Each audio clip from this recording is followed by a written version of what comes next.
Hello दोस्तों, जब 30 degree का कोण का हो त्रिकोणमितीय अनुपात, ठीक है। तो त्रिकोणमितीय अनुपात में हाइट एंड डिस्टेंस का जब इस प्रकार का सवाल दिया हो तो इस फिगर को समझिए। इसे मैं तो सीधे यहाँ पे नहीं करा पाऊंगा, ठीक है। तो मैंने इसे जो है आपको दिखा रहा हूँ कि ये चीज़ को फिगर के अनुसार कि ये आपका कर्ण हो गया, ये आपका क्या हो गया, आधार हो गया, सॉरी ये आपका लंब हो गया और ये आपका आधार हो गया, ठीक है।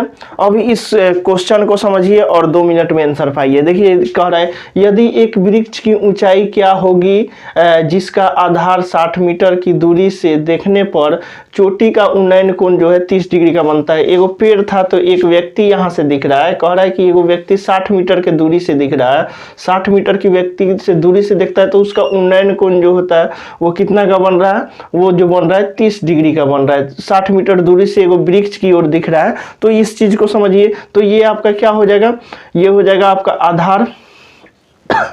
आधार हो जाएगा और ये आपका लंब हो जाएगा और ये आपका कर्ण हो जाएगा, ठीक है।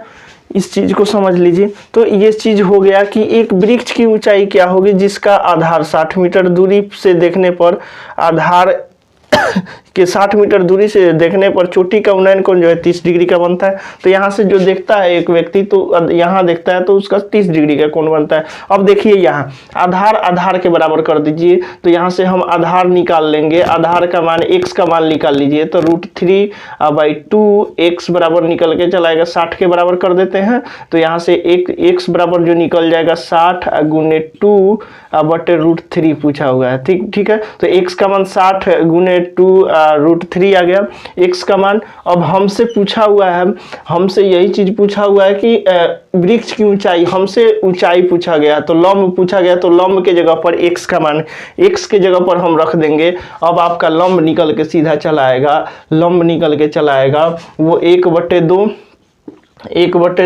गुने हो जाएगा। आपका x का मान क्या दिया हुआ है 60 गुने 2/√3, तो 60 गुने √3/2, ठीक है। तो बाई 60 गुने 2, सॉरी यहाँ 60 गुने 2 बटे में हो जाएगा √3, यहाँ से कट जाएगा तो आपका लंब निकल के चला आएगा 60√3, ठीक है। तो यहाँ से आपका सीधा निकल के चला आया। अगर आपको ये चीज पता है तो सीधा आप डायरेक्ट निकाल सकते हैं, ठीक है।